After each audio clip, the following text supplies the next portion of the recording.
j'aimerais partager avec vous, c'est quelques principes bibliques. Premier principe, l'honnêteté totale. On te connaissait intègre, mais quand on a commencé à t'appeler pour aller prêcher à gauche, à droite, tu as mis l'argent devant. La soif de l'argent a détruit l'intégrité de plusieurs grâces, de plusieurs dons. On te connaissait intègre, servant Dieu. Mais à cause de la grâce du chant, quand on a commencé à t'inviter à gauche et à droite, c'est le cachet que tu as commencé à mettre devant. Laisse-moi te dire, les hommes te paieront, tu auras l'argent, mais ce que Dieu a prévu pour toi, tu n'auras pas accès à cela. Et je le répète encore et encore, je te le dis de tout mon cœur avec amour. À cause de la soif d'argent, qui a détruit l'intégrité de plusieurs, nombreux sont entrés dans le vol, nombreux sont entrés dans le mensonge, nombreux sont entrés dans la corruption, nombreux sont entrés dans la compromission. Tout commence par un cœur qui n'est pas gardé. C'est pourquoi j'aimerais t'inviter ce soir à garder ton cœur. Selon qu'il est écrit dans Proverbe 4, verset 23, garde ton cœur plus que toute autre chose. Ça veut dire même l'idée que tu dois mettre en place, l'argent qui doit venir pour que tu le vives, les bénédictions qui doivent venir de cela doivent venir d'abord de ce que ton cœur a été prédisposé à cela. Dieu veut des chrétiens animés par l'amour de Dieu, non pas par la cupidité.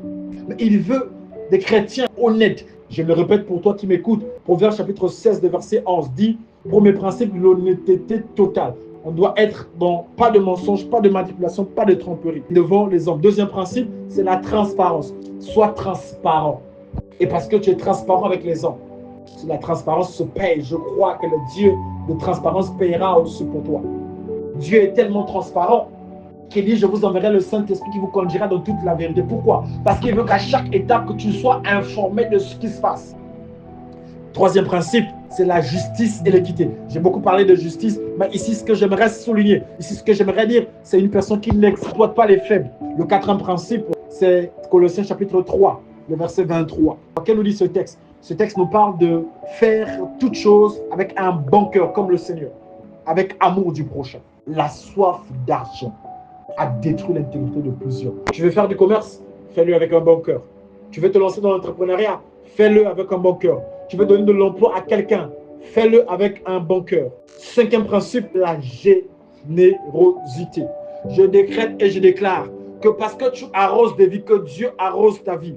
Parce que tu bénis des vies, que Dieu bénisse ta vie au nom de Jésus. Et parce que tu es une bénédiction pour plusieurs, que Dieu fasse de toi une source de bénédiction pour un plus grand nombre au nom de Jésus. Proverbe chapitre 11, verset 25. La Bible dit, celui qui arrose sera lui-même arrosé.